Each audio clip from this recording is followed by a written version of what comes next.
It is just past midnight on September 26, 1943, though this particular harbor sits nowhere near Britain at all. Keppel Harbour, Singapore, lies black and still under a tropical sky, its waters crowded with the silhouettes of anchored Japanese freighters.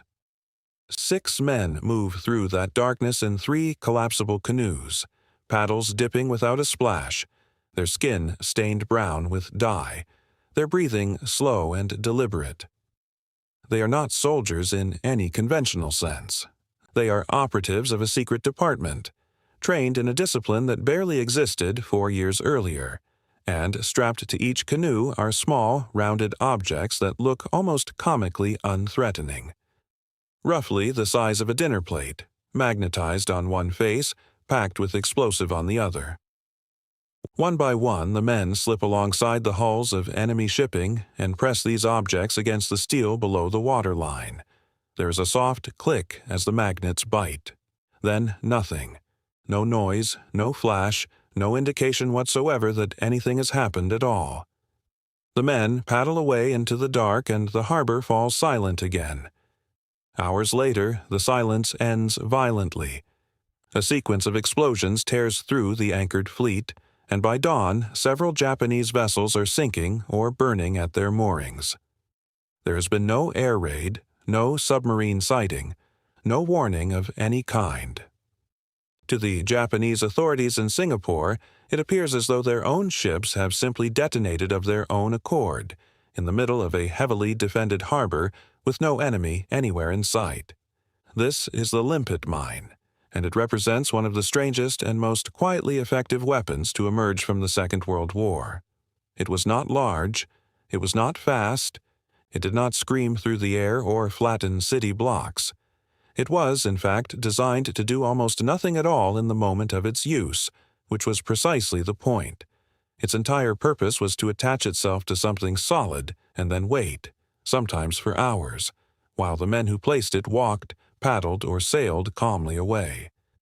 By the time it finally did its work, there was nothing left to connect cause and effect. No bomber overhead, no artillery flash on the horizon, no retreating raiding party caught in a searchlight. Just an explosion that arrived from nowhere, and a piece of enemy infrastructure that no longer worked. This is the story of how a handful of British engineers, working with porridge, bathroom scales, and magnets bought from an ordinary hardware shop, built a weapon that genuinely baffled the people it was used against. It is a story about a different kind of warfare altogether, one fought not with mass and firepower but with patience, deception, and a very particular kind of silence. And it matters because, in its own understated way, the small magnetic device helped invent an entirely new category of conflict, one whose descendants are still very much in use today. By the autumn of 1939, Britain faced a problem that conventional military thinking simply could not solve. The nation's armed forces were geared towards set-piece battles, naval engagements, and the kind of warfare that had defined the previous global conflict only 2 decades earlier. But the war that was unfolding looked nothing like that.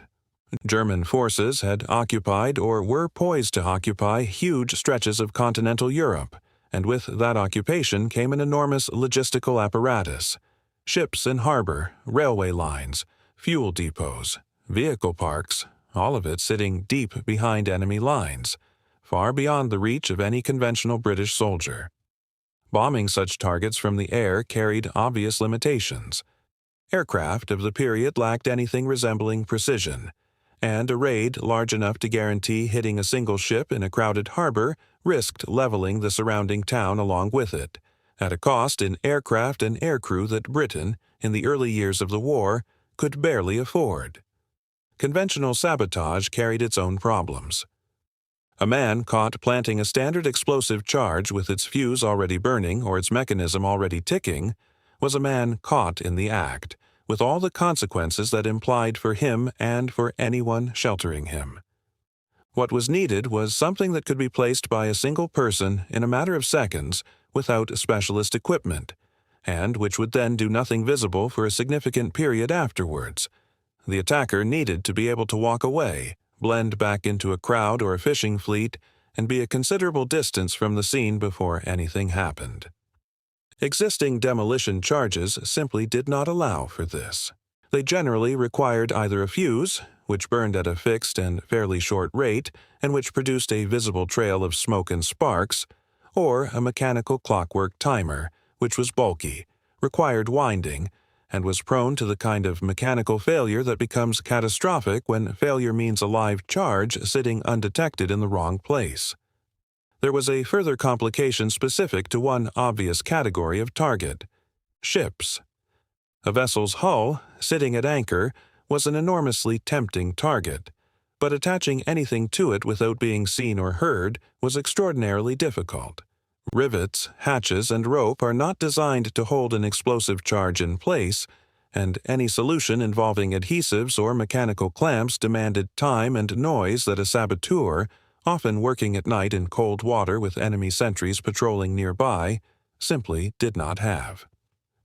The challenge, in short, was this: design something that could be attached to a curved steel hull in seconds by a single swimmer or canoeist, using nothing but touch in the dark, and have it remain both undetected and inert for long enough that the attacker could escape before it detonated.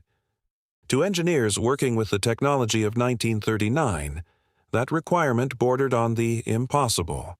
The man who set this particular challenge in motion was Major Millis Jeffures, a Royal Engineers officer working within a small, semi-irregular research section, eventually known as Military Intelligence Research, or MIR.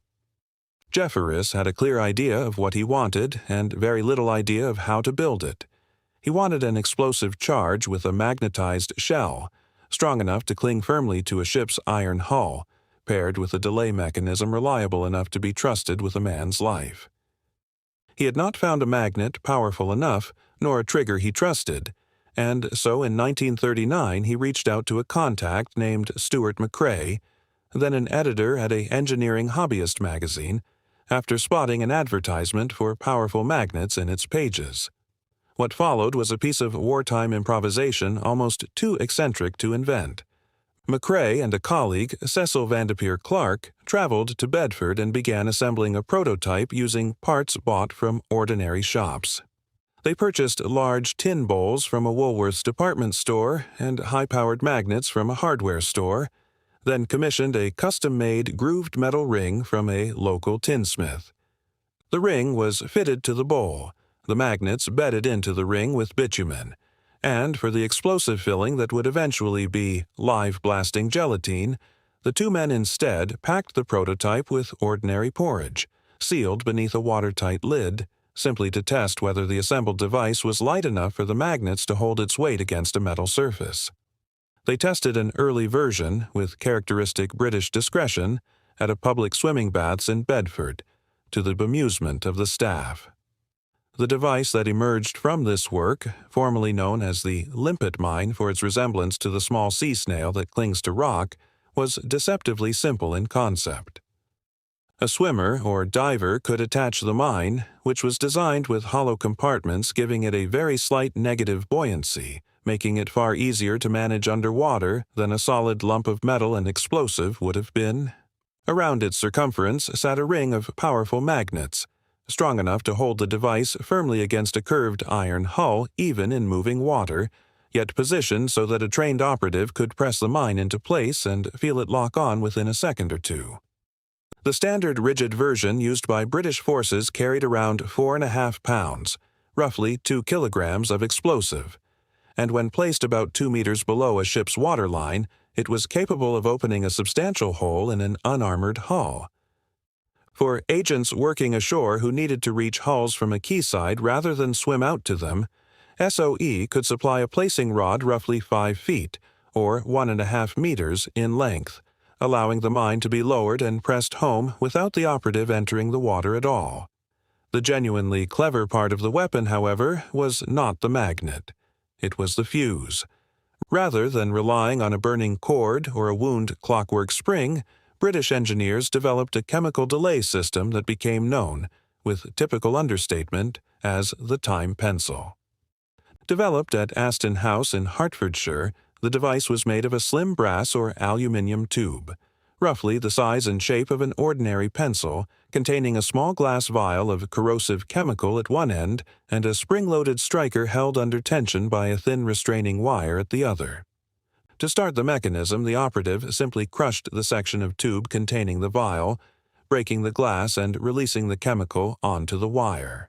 The corrosive liquid then slowly ate through the wire over a predetermined period, and once the wire finally parted, the spring released the striker, which shot down the hollow center of the device and struck a percussion cap, igniting the detonator and the main charge. Imagine, for comparison, a kitchen egg timer filled not with sand but with something that quietly dissolves a piece of string, and you have something close to the principle at work. Different versions of the time pencil were color-coded to indicate their approximate delay, ranging from as little as 10 minutes to as long as several hours, allowing an agent to select a fuse appropriate to how much time they needed to put between themselves and the target. The system was not perfect. The rate of chemical corrosion varied with temperature, meaning a fuse set for a particular delay in a warm climate might behave differently in cold conditions, and damp or manufacturing inconsistencies could occasionally cause a complete failure to function. But measured against the alternative of a burning fuse that announced its presence with smoke and a visible glow, the time pencil was close to silent, close to invisible, and reliable enough that thousands of operatives across occupied Europe and the Pacific Theater were willing to trust their lives to it. Manufacturing scaled up considerably as the war progressed. A smaller, lighter land version, known as the Clam, emerged from the same research effort, intended originally for use against tank armor and using a much smaller charge of around 8 ounces, or roughly 230 grams of explosive, small enough to be concealed easily in a coat pocket yet still capable of destroying a vehicle or aircraft. Production of this smaller device alone eventually reached an extraordinary scale. By the war's end, some 2.5 million clams had been manufactured by MD1, the successor organization to the original research section. Exact figures for the larger maritime limpet itself remain harder to pin down, scattered as they are across the records of several different clandestine organizations that each produced their own variants, and many production details remain only partially documented even now. If you're finding this interesting, a quick subscribe helps more than you know. Putting a number on exactly how many limpet mines were used in anger and against precisely what targets is genuinely difficult, because much of the relevant paperwork was never designed to survive the war intact. What can be said with confidence is that the device saw use across an extraordinary geographical range, from the canals and harbors of occupied Europe to the jungle-fringed anchorages of the Pacific. Resistance networks operating under SOE guidance used clams against railway locomotives, transformer stations, and vehicle parks across France, Norway, and the Low Countries. Sabotage that rarely made headlines at the time precisely because it was designed not to.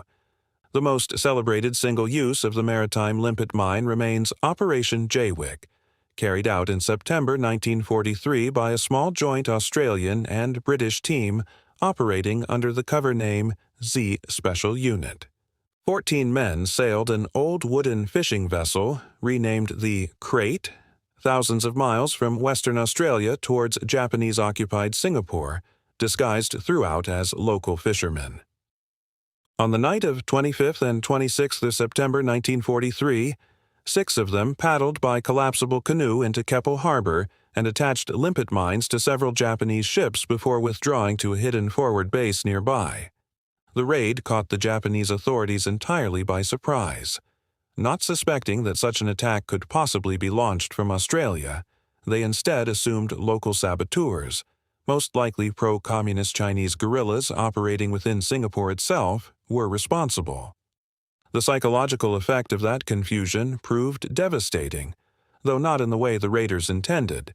It triggered a brutal wave of arrests, interrogation, and reprisal against the local civilian population, an episode remembered as the Double 10th Incident. A sober reminder that the silence of this weapon, while militarily elegant, carried consequences far beyond the harbor itself. German forces, for their part, developed a partial answer to the threat almost by accident.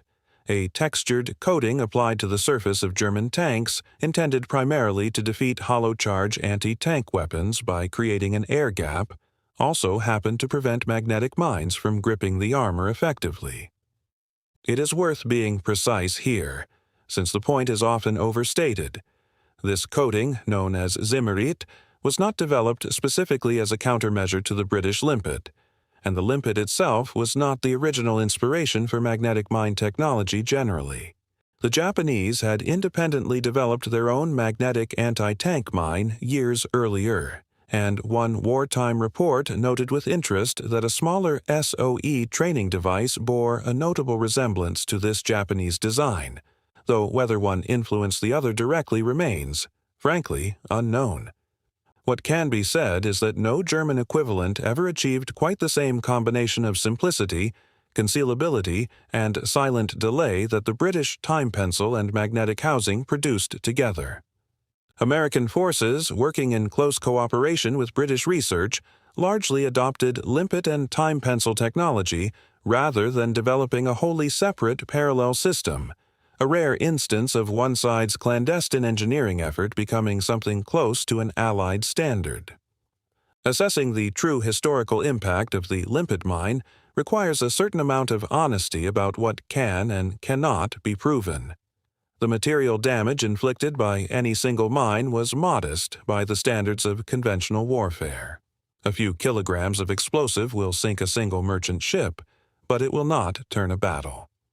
Where the weapon's effect becomes harder to dismiss is in the psychological and logistical disruption it caused.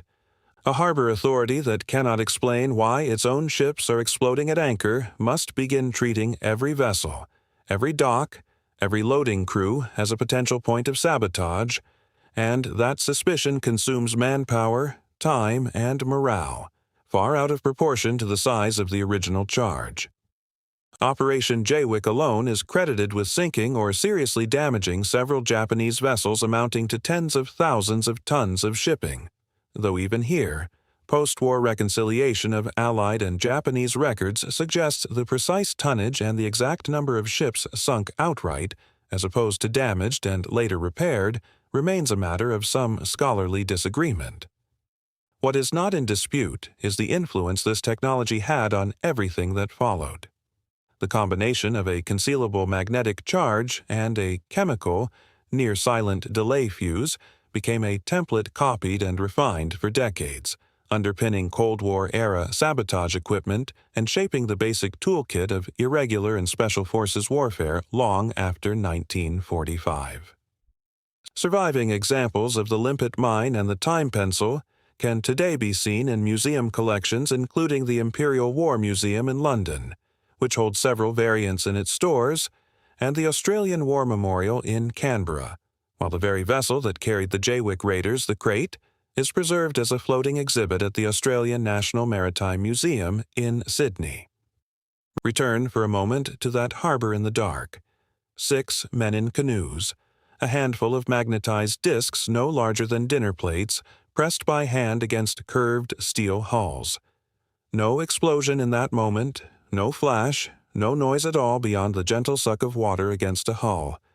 Just men paddling quietly away into the night, leaving behind something that, to any sentry glancing across the water, looked like nothing whatsoever. That was the entire genius of the thing. Britain, in 1939, could not outbuild Germany's navy, could not match the weight of explosive a heavy bomber might deliver, could not contest occupied Europe ship for ship or tank for tank. What a handful of engineers in Bedford and Hertfordshire could do, working with hardware shop magnets and porridge and a vial of corrosive chemical no bigger than a thimble, was build something that did not need to win by force. It needed only to arrive unnoticed, wait patiently, and detonate long after the only people who could explain it were safely gone. No fuse trail, no clockwork tick, no warning whatsoever for the men who placed it or the men whose ships and vehicles it destroyed. Just silence, and then, hours later, an explosion with no obvious cause and no obvious culprit, sowing exactly the kind of confusion that no amount of sentries or searchlights could ever fully guard against. It was small. It was slow. It was, in the most literal sense, almost nothing at all, right up until the moment it was everything. And in the gap between those two states, in the hours a frightened enemy spent searching for an explanation that was already 300 miles out to sea, Britain had found something more valuable than raw, destructive power. It had found a weapon that worked in the end simply by refusing to be understood.